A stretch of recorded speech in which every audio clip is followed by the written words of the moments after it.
The race is on, and now that we've seen 10 of the 11 2026 F1 cars in action, we can take a close look at the technical themes and trends that are emerging for these new cars. But what design concepts are a hit, and what might be a miss?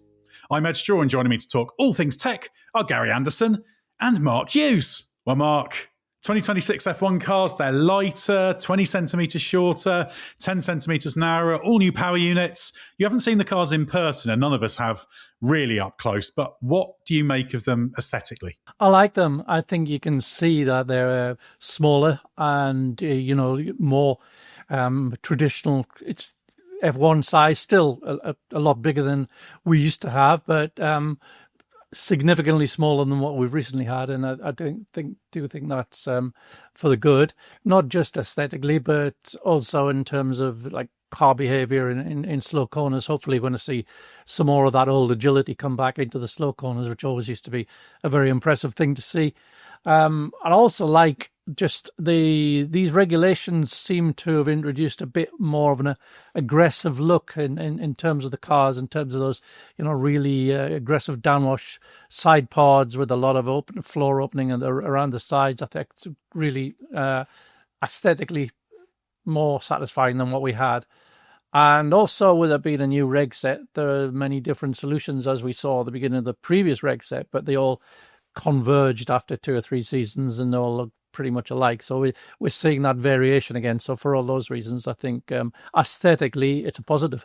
Yeah, I've certainly enjoyed the variety. Now, Gary, you've had experience of more F1 cars than most in your half century in and around Formula One. When you first saw one of these cars, you were impressed. Has that opinion continued as you've seen more and more of these 2026 F1 cars? Yeah, it has actually. I think they look more sort of complete than the previous versions. They're just that little bit smaller, as I say. Theoretically, should be that little bit lighter, but I would still reserve judgment as to whether that really happens or whether people actually can achieve that or not. But just the general sort of balance of the visual part of the car looks more complete, I think. And it's nice to see, as Mark says, a few variations in the theme. Yeah, I'm sure in 2 or 3 years' time they will all converge again back to whatever is the hot tip at the time. But for now, for this season, we are seeing some differences, which is good, because I always look at them and I think, if they're all painted the same colour with the same sponsorship on them, could I tell the difference in them? And at this point in time, yes, you could. It sort of gets a bit boring whenever they all do look so identical that basically it's the colour that you're looking at, the paint job. So, I like it. My only complaint at the minute, I suppose, I think the front wing end plates are a bit ugly. That big foot on it and the sort of vulnerability of that for getting involved with some other tyres at the start, first corner melee or even just racing melee in general. I think that could be something that I would look at saying, hang on a minute, boys, we've all got them. Let's just cut 50 mil off them at that foot type thing or something.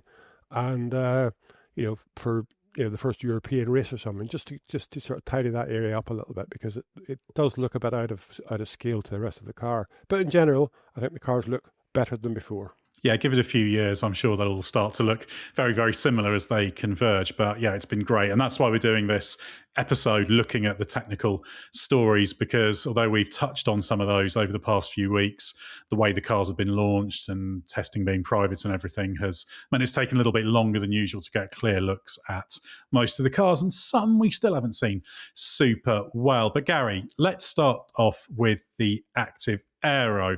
That switch between straight line mode and corner mode backs off both the front and the rear wing.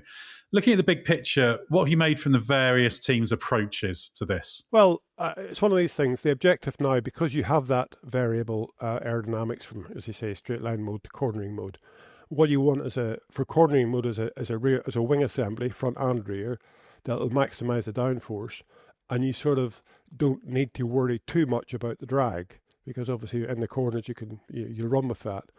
But then when you open the wings up in whatever way you want to do it, what you want to do is minimise the drag. So you want downforce in the corner and as little drag as possible on the straights. So it's sort of 2 different philosophies of wing that you want. As I say, what we seen in the past is you go to Monaco with as much wing on it as you can, and you don't care too much about drag. You go to Monza, you have as little drag on the car as possible, and that means you've got less downforce. But now that's going to happen around the lap, basically. So your whole wing design philosophy is changing. That's the important thing, and it'll be down to the team that can come up with that switch in the best way possible.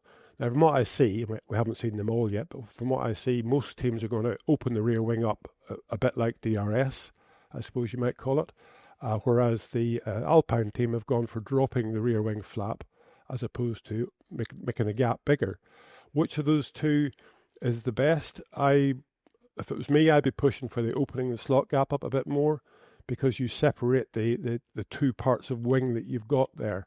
In other words, you can keep the flow attached to the two flaps that you've opened up. And you can also keep the flow attached to the lower flap that's sitting there on its own. So when you do close the rear wing again, the sort of recovery of that wing should be faster. If you drop the flap down, you're suddenly putting a lot more camber into the wing. Slowly, but you're putting the camber into the wing, so it has to re-energize the flow on it. But again, let's say the jury's still out on that. And on the front wing, you've got, again, two flaps that you can either drop down, or you've got, as on the Mercedes and I think the Aston Martin now, one flap that you drop down. But what you want with the front wing is just to balance the rear wing. The rear wing is a draggy component. It's the one that holds the car back. The front wing has some drag to it, but not anything like the rear wing. So the main thing with the front wing is balancing the car when you have the rear wing reduced, so you can still go through some fast kinks or whatever with the rear wing, with the wings open. So it's going to be down to how your rear wing reacts for, as I say, maximum downforce closed, minimum drag open, and then just balancing the front to suit it. And I think, again, as I say, the jury is still out on which is the best. So we'll see probably in the Bahrain test a bit more action when we can get closer to the cars. Gary, now that that you can have, the best of both worlds with your corner and your drag, do you think we're going to see any longer specific wings for specific circuits? Do you think we're going to see that variation that we used to have? Well, I was wondering about that myself, because I think that, I haven't gone through the complete car as far as technical regulations is concerned, because it's a nightmare. It's 264 pages, I think.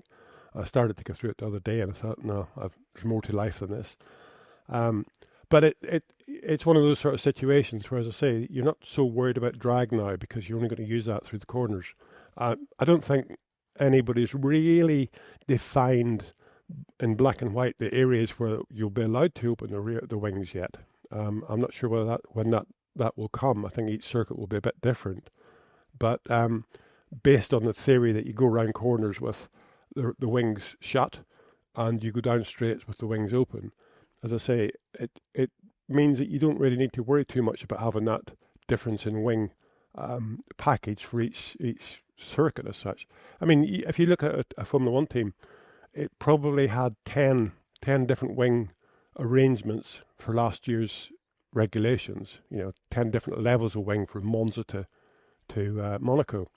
And the configuration of those 10 could probably be multiplied by 10 again because of gurney flaps and, various bits and pieces that you could put on the wing. So I think it's correct what they're doing with the active levels of downforce and drag, but it's one of those sort of things where I think the teams will still have to find their feet, because it isn't the same philosophy in wing design, as I say, because of the fact of just maximum downforce and minimum drag in two different scenarios. So I don't think you'd have the same family. It is a very expensive thing to actually develop a complete new family of wings. So I think the teams will try to push themselves to a point where they don't really have so many variations available to them, because the variation will be the use of the active downforce part. The zones for the straight line mode are quite interesting, actually, because a few years ago, the FIA talked about them being in areas where you're not traction limited. So doesn't necessarily mean the track would have to be completely straight, but as long as you're kind of 100% throttle without any great deal of problem. But it seems that they've gone more towards sort of zero lateral G. So that means there's parts that you would think might be straight line mode that aren't. So, for example, the run up the hill to turn 9, Campsa in Barcelona, that's apparently not a straight line zone. But area, and the same going up the hill at Spa. I'm waiting for a bit more clarification on this because the way it's structured in the rules, it's just the FIA decides the zones and they inform the teams in advance. So that's something to keep an eye on. But I am surprised to see the different approaches to the front wing, because you can adjust 2 of the front wing flaps, and we've seen a few teams, Mercedes, Aston Martin, are not taking full advantage of that. Now, they're not idiots, so they've done that for a reason, and I presume it's not quite as simple as, well, if you're not moving both of them, you're not maximising the effect. Is there some compromise there that you think that could work better, Gary? Well, I think structurally, mounting the front wing on the mid-plane as such now, you've got 3 elements now you're allowed, and both Mercedes and Aston Martin have mounted the wing on the mid-plane.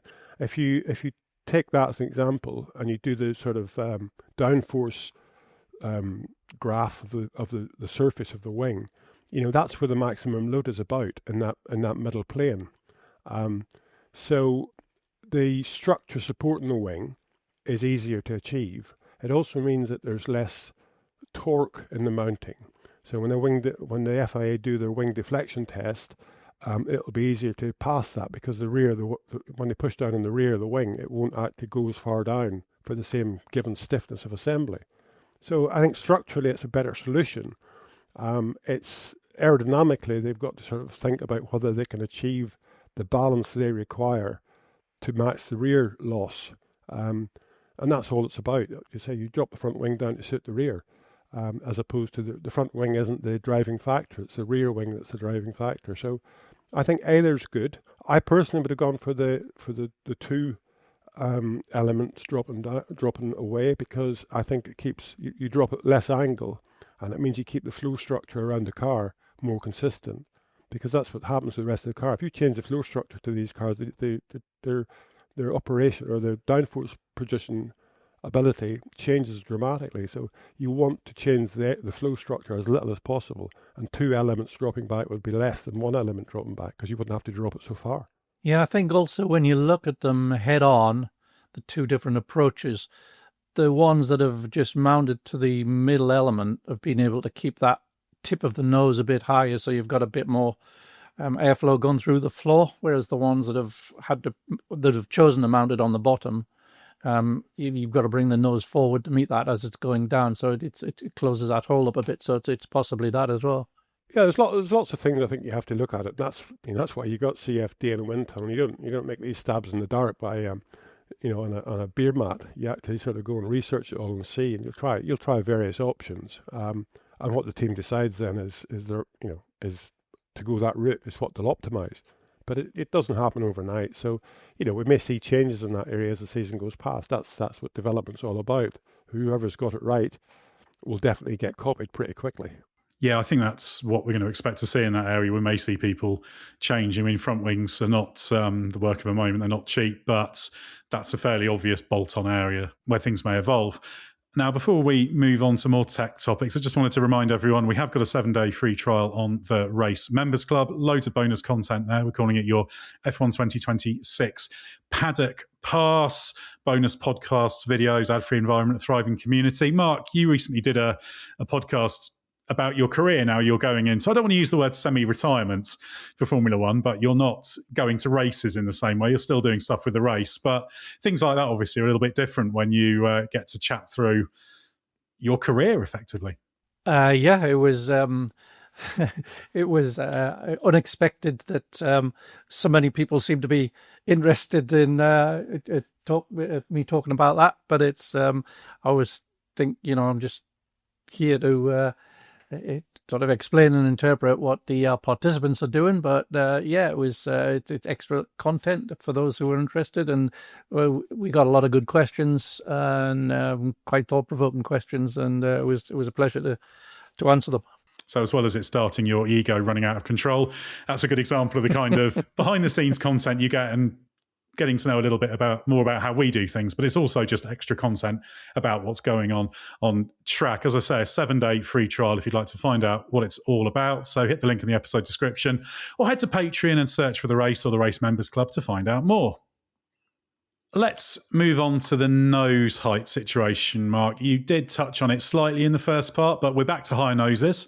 But there is some variation in height, isn't there? You've obviously got the question of the cockpit and front axle line being moved a bit closer, and there's various trade-offs there. So how does this all work regulation-wise? In terms of the regulation, there's sort of about 250 millimeter variance between where you place the cockpit within the wheelbase and how that relates to where you've placed the front axle line. And there's another regulation that defines where the top of the nose has to be in the top of the tub, and it's a sort of circle. It's the edge of a circle, periphery of a circle, with its center somewhere down in the center of the cockpit. So what that means in effect is that the closer you get the cockpit and the front axle line, the higher you can have the nose, which in theory opens up a bit more flow to the underfloor. But I would imagine, and I'm sure Gary can give us a bit more detail on this, that the hazards of that are that it creates problems in trying to get that outwash that all the aerodynamicists want, and because obviously the front wheels are creating that wake that you're trying to get out, and if you've got less distance between cockpit and axle line, it makes that task more difficult, I would think. So probably, as Gary was saying before, you CFD everything to death and simulate everything. But I would have thought that's where there's an area of variance. And looking at the cars, it does seem to be an area of variance there, and who's gone a higher nose route and who's stayed with a sort of a more conventional one. What would your view on this be, Gary? How would you approach it? Well, as I say, the regulations they are fairly well defined. There's a couple that I would question really why they've got it now, because many years ago it used to be the fact that the smaller the driver you got, the easier it was to package them in the car, because there was no internal sort of cockpit length, I suppose you might call it. And then there was a dimension put in there to allow sort of a 6-foot driver to be able to fit in the car reasonably comfortably. That seems to have got varied a little bit. Now, the way the regulations are, they call it, it's done with X, Y, Z coordinates. So X is basically down the length of the car, Z is vertically, and Y is from car center line outwards. So on X, that's the front bulkhead of the car. That's defined as X0. And then the back of the cockpit opening, which is really where you classify probably the driver's headrest, but the back of the cockpit opening is can be at 1,830 millimeters to 2,030 millimeters. So there's a 200 millimeter leeway in that. The biggest problem with that is really, I think 1830 is probably just about okay for a reasonable sized driver, but I think it's quite tight for a 6-foot driver. And I think we'll see some of the taller drivers, their heads will be up a little bit more, because you have to go somewhere. But once you've got that position, then that radius that Mark's talking about, that gives you the top profile of the chassis, is defined from the back of the cockpit. So you define the front bulkhead. This is where I have the front bulkhead. This is the back of the cockpit. Then that radius gets defined from that point. So basically, the shorter you make that cockpit, the higher the top of the chassis can be. And when you get top of the chassis higher, the higher the bottom of the chassis can be. So that defines that profile basically. And then again, on the front wheel positioning, it's either at what they call X0, which means it's on that reference plane for the front bulkhead, or up to X150, so it can be 150 millimeters back. So you've got, as I say, you've got 200 millimeters leeway on the length of the cockpit, and you've got 150 millimeters leeway on where you put the front axle. So it's a difficult one to sort of decide what would be right there. And if you do draw out the two extremes, you end up with about 20 millimeters difference in the height of the front of the chassis at the sort of wheel center line.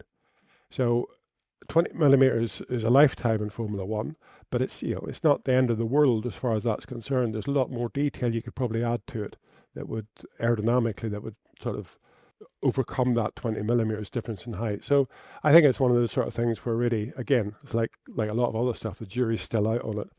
As Mark said, the front wheel position to the front of the side pod has always been make it as big as possible to allow for that tyre wake to be managed better. And in doing it to get the front of the chassis that little bit higher, you actually reduce that distance from the front of the side pod, because all of the side pod and the side pod structure and the crash side impact structures is all done from the back of the cockpit, because that's obviously where the driver sits. So they're saying, right, okay, you're going to sit here. All your protection needs to be around that reference. So the regulations, they're very comprehensive. There are a couple of areas where I would question them as to not being as good as they could be.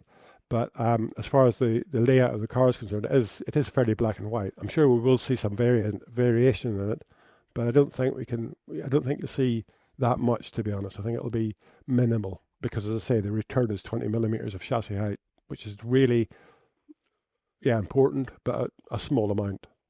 Mark, I know you've been looking quite closely at this. Who's where on this in terms of the cockpit positioning and nose heights? Who's kind of at one extreme and the other from what you've seen? It looks like Mercedes and McLaren have gone quite high and Ferrari a bit lower. It's difficult when you're just looking at the spy shots of the cars in action. You really need to see them all together. Just from those shots, the impression I get, and just the few shots that we got, is that McLaren, Mercedes higher, Ferrari lower. Don't know where the rest fit in, really. Let's move a little bit further back now, Gary. What do you make of what we'll call the bargeboard approaches? We've got in-wash versus trying to find some of the outwash the FIA's trying to get rid of.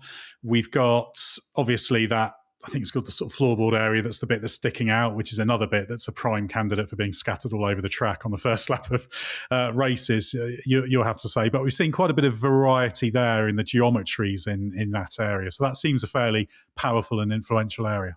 Yeah, it does. I mean, it is influential. Again, as Mark said earlier, it's about the wheel wake, the void behind the front tyre that tries to fill up as the flow is going around it.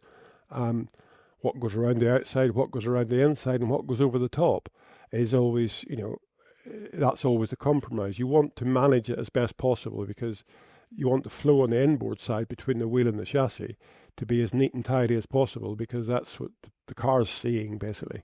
What flow goes through there is what the car's seeing. And as a team, you probably don't care too much about what happens outside of the front wheel, as long as it doesn't cause you too big a tire wake that affects your underfloor. So the barge boards, and I call them barge boards, that piece that's sticking out from the front corner of the side pod, for these new regulations, that was defined as the front of it is wider than the back of it. So basically, it was theoretically generating inwash. It was catching that tire wake and making it go inwards to the front corner of the underfloor. So that's one of those sort of things where you think it's an L-shaped thing. There's a floor in it and there's a side in it, a vertical side on the floor. And basically the models that I've seen that were the regulations were set around was very basic. But the first thing you see is obviously Mercedes, Aston Martin, Ferrari, Red Bull. They've all got multi-louvered solutions to that position. The louvers are all angled like a wing section from the inside to the outside. So, that angle of that barge board running through the airflow, which is defined quite well in the regulation, it generally creates a low pressure area behind it. So it will pull airflow through, it'll pull that wake from the front tyre through those slot gaps. Will it create outwash, or will it just normalise it? I suppose you could say, or the team would say, it's just normalising and it's not actually outwash. It's not actually going wider than the car. But it is a degree of outwash relative to what the FIA were trying to instigate with the new regulations. I'm sure it's an area we'll see quite a lot of development in, because it's a very powerful area. In years gone by, the barge board assembly as we had then was responsible for like 10% of the downforce of the car, even more than that, because it just made the underfloor work so much better. So I'm sure we'll see quite a lot of developments in that area as time goes by, because it's a bolt-on component. So I think it'll be one of the prime areas for development. Mark, who would you say is being the most infuriating to the FIA in terms of possibly inducing a bit of outwash there? I think if you look at the McLaren one and the Mercedes one, I haven't had a chance to look at the Aston Martin yet. I haven't seen enough detail on that. They certainly look as if they're trying, and then the Red Bull, they certainly look as if they're trying to do what Gary was talking about, sort of minimizing that inwash, if you like. Yeah, they're the most blatant ones, but this first iteration for everyone, and I wouldn't be surprised if everyone had variations of that by the time we got to Bahrain. And of course, I think it's important to remember with open wheel racing cars, the front wheel wake is a huge deal, and the interaction of the front wheel wake with the front of the floor, that bargeboard area, is hugely significant, isn't it, Gary? That's a real critical performance area of these cars in terms of both creating gains and mitigating losses. Yeah, I mean, if you look at the car, obviously all the surfaces that the designers create on the car is all about managing the airflow, keeping it attached, increasing the speed of it in some areas to help give downforce or whatever, creating vortices from trips to re-energize the flow. But the thing that you can't do much with is that big front tire. It's just a blockage. And as I say, some of the airflow will go around the inside, depending on the pressure differentials. It'll go around the inside, or it'll go around the outside, or it'll go over the top. And it's where that all tries to meet up and fill that void behind it, that it just goes out of control. I mean, you can see it whenever you look at the cars running in the wet. It's a good example of the spray and the turbulence that comes up from it. You'll see a nice flow down near the ground where it's coming around the sides of the tyre and meeting up quite low. And that's what we call tyre squirt, because obviously as the tyre's turning onto the track surface, that air has to go somewhere, and it goes around the sides of the car. So there's tyre squirt going around the outside and there's tyre squirt going around the inside, but it'll meet up at the back again. But it's above that area, up middle of the car, middle of the front tyre height sort of thing, where it's all just going wherever it wants to go to fill that low pressure void behind the tyre. And that's the thing you're trying to manage. So that's what the bargeboards are all about. I mean, this is a typical example in my book of the regulations being written, a little gap being left in there that sort of teams have found. Nobody has got, a truckload of spares yet, or developments or anything. And this is the time when the FIA could step in quite quickly and say, excuse me, chaps, but, that surface has to be impervious. It could be done now. And basically it's a roll of duct tape away from being an impervious surface. Just tape up those slots and that's what you've got. If you can't make new bits, you still have to comply. If I go back to 1994 when the regulations started changing because of Ayrton Senna's accident, that was the sort of thing that was happening. I was in Jerez cutting a diffuser shorter because the FIA sent it through a memo to say the diffusers were going to be maximum length of whatever it was, 300 millimeters, instead of being 600 millimeters. And we were at the back of the truck with a jigsaw cutting the back of the diffuser off and putting it back in the car and going and running and seeing what happened. And that's the sort of thing that can be done this early in the season. And to be honest, if they really are adamant that they want to try and minimise this outwash and create better racing because they believe that's the reason that racing is not as good as it should be, now's the time to act. Not halfway through the season or any point in time when all the teams have got spares lying around them and they've done a lot of development time into certain areas. Do it now, get it done with. Upset a few people, but that's life. This is why we want you working at the FIA, Gary, sat there with your fax machine causing chaos every few days. I think that'll make F1 a very lively place. Now, obviously, the side pods follow on from this area. And Mark, we've not seen what we saw in 2022 with kind of very different approaches to side pods, but we have seen sort of big degrees of difference, haven't we? I guess the Aston Martin with the extreme undercut is the one that really, really grabbed the attention. But it's an area where everyone's got their own distinct approach, which is quite visible. All seem to be variations on a similar-ish thing. Yeah, I think there's the Aston, the Red Bull, and the V-Carb all follow a similar sort of route on that. And they've got these very slim. They're almost tubes rather than pods. They're so slim around very small inlet, radiator inlet areas. Very steeply downwashed. It looks because those three cars in particular also have the very fat airbox inlet. I would guess that a lot of the radiator area, probably the intercooler, is on the center line and up higher, and further back, so that's allowed them that big undercut on the front of the pods. The Mercedes has gone a different route again. The Mercedes is not as heavily downwashed and it's a bit wider, and I would guess that it will all be about trying to maximize outwash or get as much outwash as they can.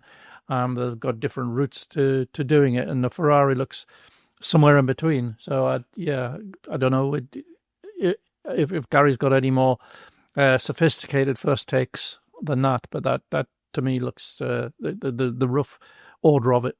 Well, it's just, I mean, I do have a little bit. The fact that, you're taking the front wing wake, I suppose you call it, and you're trying to manage that flow as it goes through between the front wheel and the chassis and onto the side pod. Now, the thing is, the teams, they never unlearn what they've learned. And if you take the pre-2022 side pod solutions, there was quite a few variations in that solution. And then suddenly along came the 2022 regulations, and that big undercut, or that big leading edge undercut, started. Ferrari initially were actually quite clever. I questioned it whenever I saw it. I said it was a bit disconnected front to rear, because they were turning the airflow out quite dramatically with the front corner undercut, and then they were starting the rear cook bottle undercut sort of from a fairly wide positioning. But as people learned how to work the exit area of the floor and that front corner, etc., then the side pods became more aesthetically pleasing, I suppose, and the inlets were high. The inlets got higher on nearly all the cars as time went by. And the thing is that, you've got the front wing wake. If you sort of match up that flow and stick something in the middle of it, that as you call the side pod, with a radiator in it, it gives you a sort of shape. And if you can match that flow, that's where you get the sort of top downwash surface from. And it's where you get the undercut running through the underneath of the side pod from. So it's, it matches the flow, and then you sort of find a place to put a hole in it to get your radiator inlet. And that's, in my opinion, that's, where it is on the Aston Martin. It's in the top. It's got what you call the duckbill type inlet. That's the sort of position you would find, because that area, if you get the air accelerating over that surface, because it's being pulled down into the cook bottle at the back of the car, it can give you lift on that section of the side pod. And the last thing you want to do is create lift on the top surface of the car, because you're fighting that with downforce from the wings, and the drag on both of those add up. So you want to try and minimize the lift you get from any body surface that's a negative lift. It's basically giving the car a thrust upwards. You want to get everything you can to thrust the car downwards. So, that's where it all comes from. So I don't think anybody forgot what the 22 regulations brought to the table, and how they developed that through the 3 or 4 years of optimizing their cars around those regulations. And that's just carried on, because it's still the same now for these new regulations. So we're not seeing as big a difference as I thought we would see in the side pods, but that's the reasoning, because it still matches the same flow structure that the cars have, because it is the same. It might be less, might be more. The big difference is going to be with the front wing, because when you change the front wing, it will alter that. The active air changes the front wing angle. It will alter that flow structure slightly, but that's life. Everybody has to live with that. But you need that window that allows it to work in straight line mode or in cornering mode. Now, Mark, looking towards the back of the car, we've seen a few cars with a little sort of slot that leads into the kind of the exit of the diffuser, and those sidewalls on the exit of the diffuser. So I think I've seen some people call them mouse holes, etc. Ferrari and McLaren have got that. I think Aston Martin, it's quite hard to pick out the detail, but they seem to have it as well. What do you make of that? Yeah, I think a big thing was made of it when it was first spotted on the Mercedes, but I think most of the cars have got it. Certainly the Cadillac's got it, as well as the cars you mentioned. So, yeah, it looks like they're just trying to get introduce a little bit of the external energy of the airflow into the diffuser wall to help keep the attachment there. And I guess that's partly as a result of the inwashing further forward, which has disturbed the flow, so it reduces the energy of the underflow going through. So in the previous generation of ground effect cars, when you had all that negative pressure beneath that would have been a negative thing to do. You wouldn't have wanted to introduce external airflow into the diffuser, but if it's struggling to stay attached because there's not enough energy going through it, that's a solution you might want to pursue. It's not some radical blown diffuser loophole. It's just a little tweak, and it's the regulations have been written in such a way that it's perfectly feasible and obvious tool to use if required. Yeah, I did check in with someone working on that side of things in a team that hasn't got one, and it wasn't a surprise that it could be done, put it that way. Gary, what would your feeling be on that? Is that something you would, by inclination, want to have? Can you see the benefits of it, or would you be thinking, might not be a net gain? Well, yeah, I think it's one of those things that is, for now, it is a net gain. Now, the regulations of the underfloor has changed dramatically. These cars are producing less downforce from underneath, so there should be less porpoising, etc. And as you can see, the cars seem to be running more rake now. But with the ground effect cars, there was this little mouse hole in that area still there. It was a little bit further forward, and it was quite a lot smaller. But that's what you would put in that area if you're having flow separation problems, as Mark says.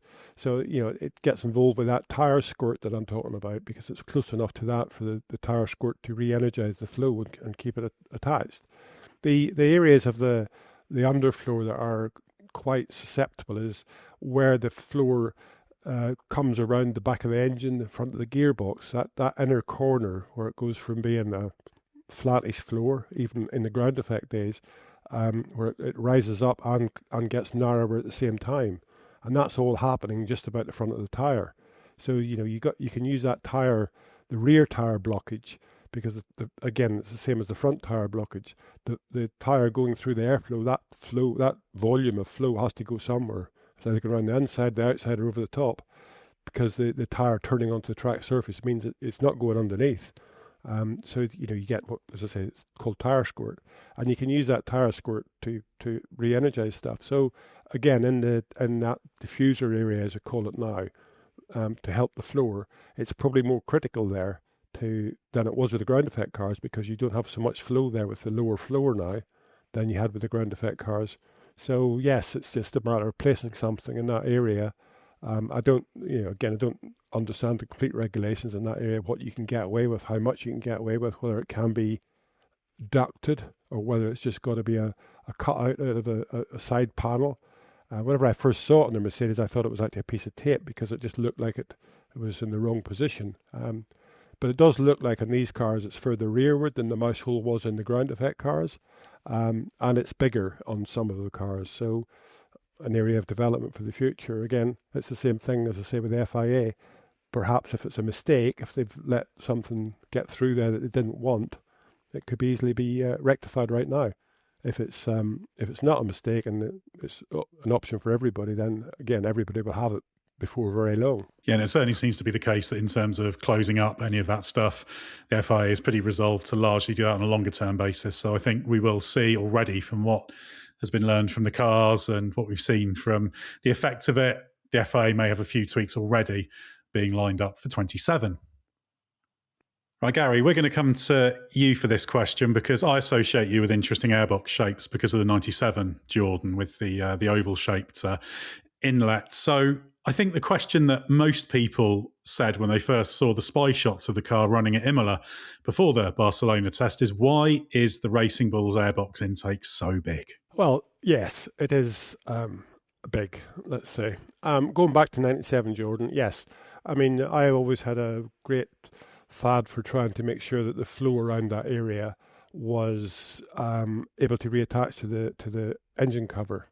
And by doing the oval shape that we had then, we created the undercut underneath the airbox above the headrest, because the problem then was obviously normally aspirated engines, and you get ram effect for a certain amount of time, but when it gets to the fact the engine can't take any more air in, you get a positive pressure in the airbox, and then you get spillage around the outside of it, which means you upset the rear wing if that spillage isn't managed and able to be reattached to the engine cover surfaces. So that's where that came from, because if you have a triangular, as such, rollover bar area, inlet area, and the headrest just comes out at the bottom of it, the flow attachment along the bottom corners of that's quite difficult. So going on to the current regulations, it's quite different. A lot of teams now use quite a lot of the flow going into that airbox to cool the car, either through the intercoolers or the hydraulic coolers or gearbox coolers or whatever.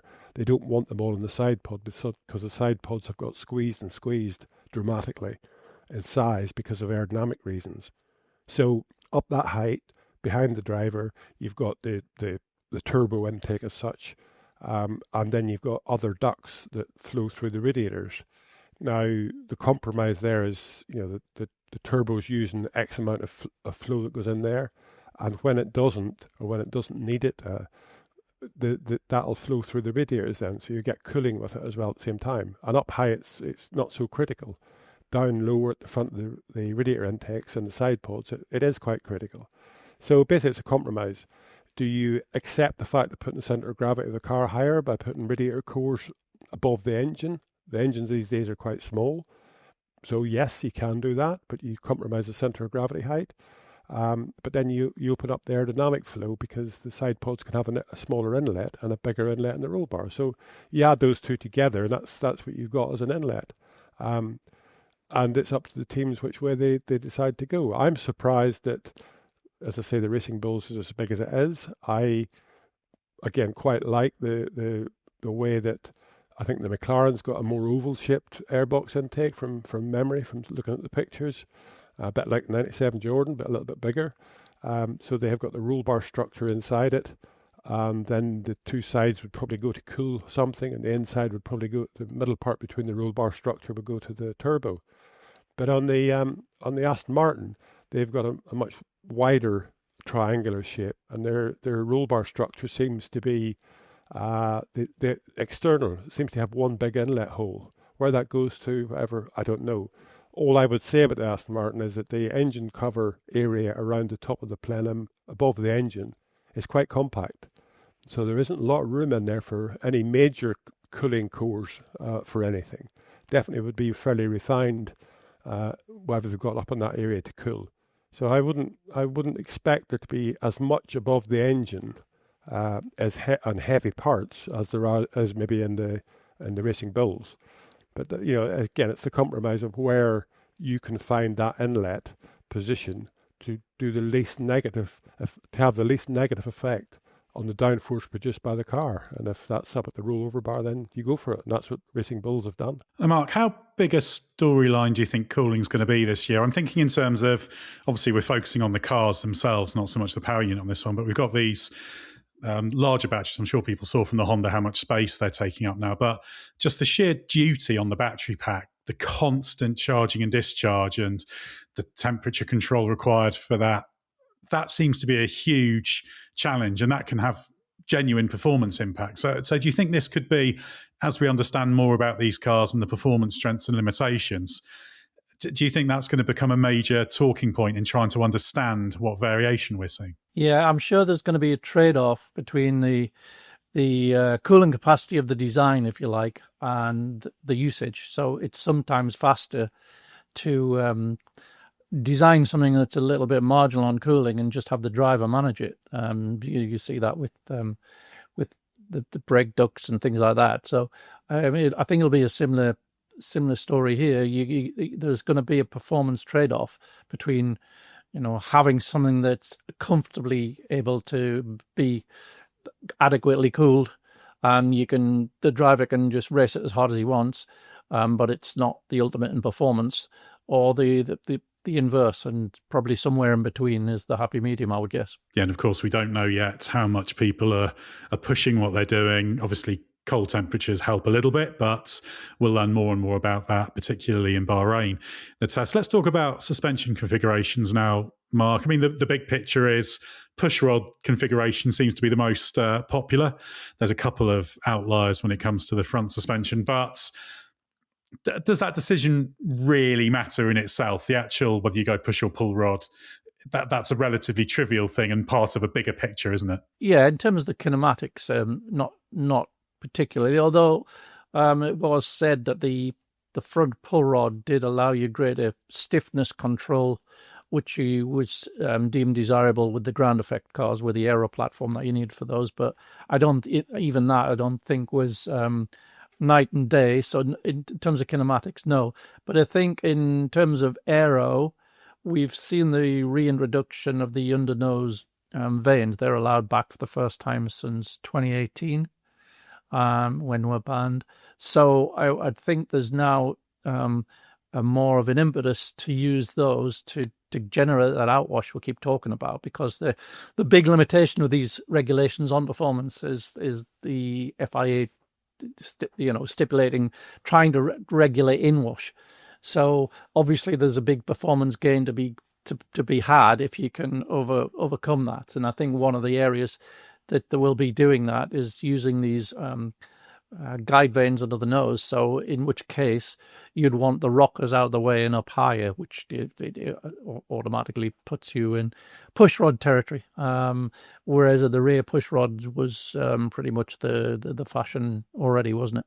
Yeah, and we're seeing in terms of the front end, I think it's just Alpine and Cadillac, isn't it, who are on the pull rod configuration, if memory serves. But we have seen some interesting geometries, haven't we, Gary? I mean, the Aston Martin with the rear leg of the upper wishbone at the front, that's mounted, somewhere pretty much at the back of the car almost, if you see what I mean. It's back towards the cockpit. So we're seeing these anti-dive geometries, which perhaps are connected to the fact that obviously rake is back. So what do you make of that kind of thing? The fact that the anti-dive seems to be considered to be quite valuable, and we are seeing some extreme approaches with the geometry. How much of it is about the mechanical performance, and how much of it is just pure aero? I think basically it's all pure aero. I mean, it's the same old thing as I keep saying. The teams, they don't unlearn stuff. I think one of the learning curves with the ground effect cars was anti-dive and anti-lift, trying to keep that aero platform as stable as possible. Now, regulations, there's less downforce from the underfloor, so is it as important? Yes, it probably is. It's the same thing. The downforce created by that underfloor is still a massive amount relative to the downforce produced by the front and rear wings. So at the end of the day, you've got to control it, and the anti-dive, anti-lift is that sort of characteristic. I mean, 20 years ago, maybe even 15 years ago, you wouldn't even have thought about putting a degree of anti-dive on the car that's currently on it. But once one team does it and gets away with it, then suddenly the rest all follow, because that's what you have to do. So yes, the Aston Martin is probably the extreme, and it looks like the extreme because that rear leg of the top wishbone inboard pickup point is so far rearward. It gives a very, very wide base A-frame for the wishbone. That's probably aerodynamic as well, because if you do look at some of the flow lines that I put on my drawing that I've just done on the analysis of the Aston Martin, the front and rear wishbone leg both fall into line with that flow line fairly well, and it falls into line with the sort of undercut of the Sidepod.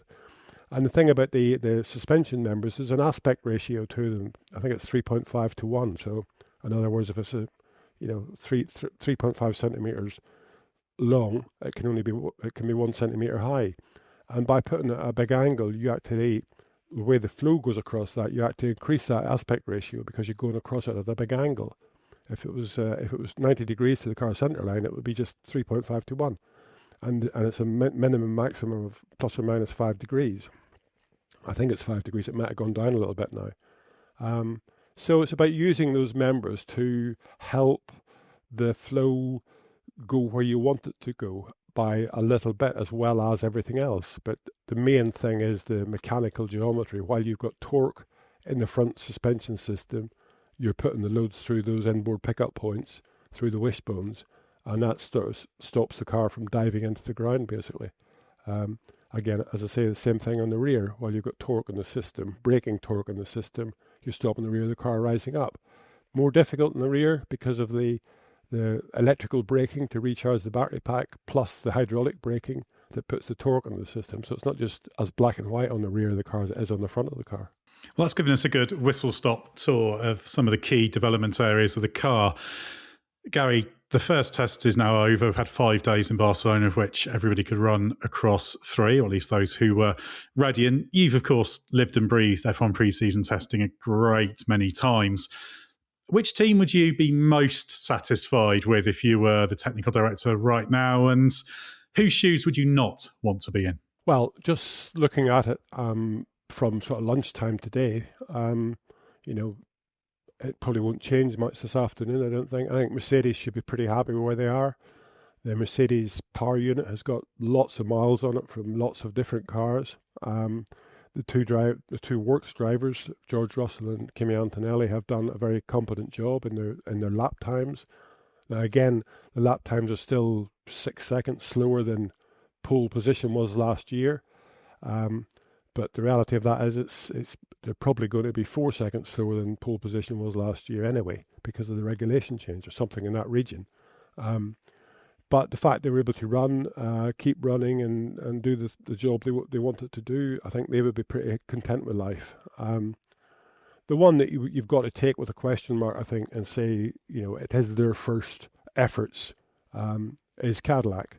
I mean, they're coming in. Yes, they're using the Ferrari power unit, so it's there's part of the car that's known, but they're coming in as a new team, and so I think we have to count them out of the equation for right now as being good or bad. I don't think they've had enough time yet to find their feet. So I think the one that I would sort of look at now and say is questionable is probably it's Audi. Or Sauber as it used to be. They still don't seem to be on top of things as well as they should be. They've had lots of problems. Obviously, they're building their own power unit, so that's a new thing for them. But in general, I think it's too early. I think we need to wait to Bahrain when people have had this pre-season test to just sort of get their heads together with the new regulations.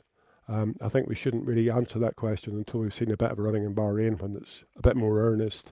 The circuit conditions are a bit better if there's no sand on it, at least with the weather.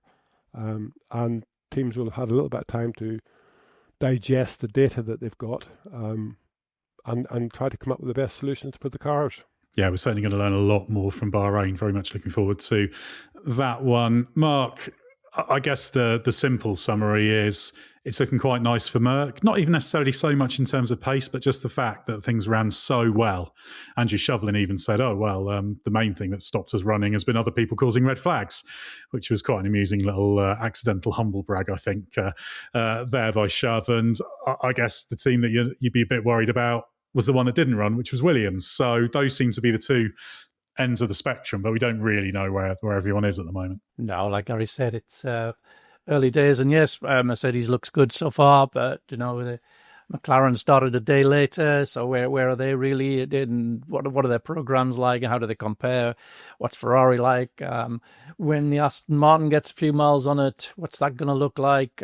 So yeah, it's fascinating the way it's hanging at the moment because it could go in so many different directions. But yeah, initial impressions are that the Mercedes power unit looks good and the Mercedes car looks good. Well, we're going to finish off by getting each of you to pick out your most interesting, and I mean that in a positive way, car, and the one that concerns you most, based on what you've seen, such as the imagery is. So, Mark, you can go first. Your most interesting and your most concerning car. It's one and the same. It's the Aston Martin.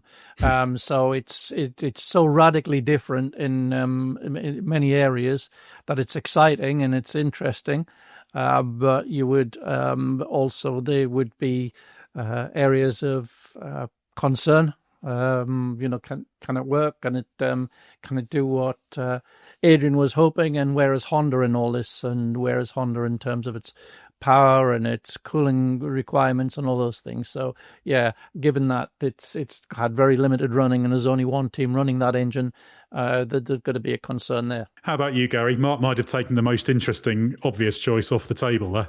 Well, yeah, I'd agree with Mark completely on the Aston Martin being the most interesting. One thing I would say about Adrian, he's pretty fixed. He's pretty good at the visionary. He's pretty fixed on the fact that what he's got, he understands. And it might not work initially, but he'll get to the bottom of it pretty quickly and get it to give the performance it should be. Honda would be the question mark there because, Fernando Alonso's last relationship with Honda didn't end up sending each other Christmas cards, I don't think. So the last thing they needed is Honda to be a problem there, holding back the chassis. The other car, and again, Mark summed it up, I think, a bit earlier whenever we were talking about wheelbases and cockpit layout. That Ferrari are sort of in the middle. Ferrari can't afford to be in the middle this year. They have to be there. They have to do the job because otherwise heads are going to roll. I would worry about Ferrari that they are in the middle.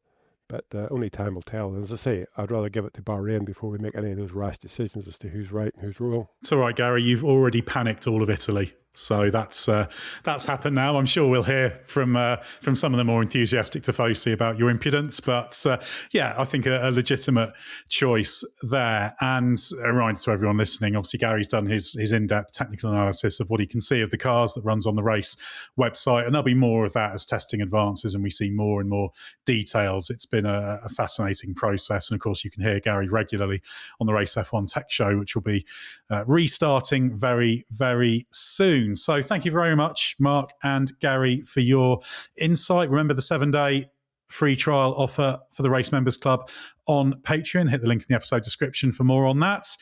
We're going to be looking ahead to Bahrain very, very soon, but there's going to be a lot of chat before that. So stay with us for everything you need to know from the world of Formula One.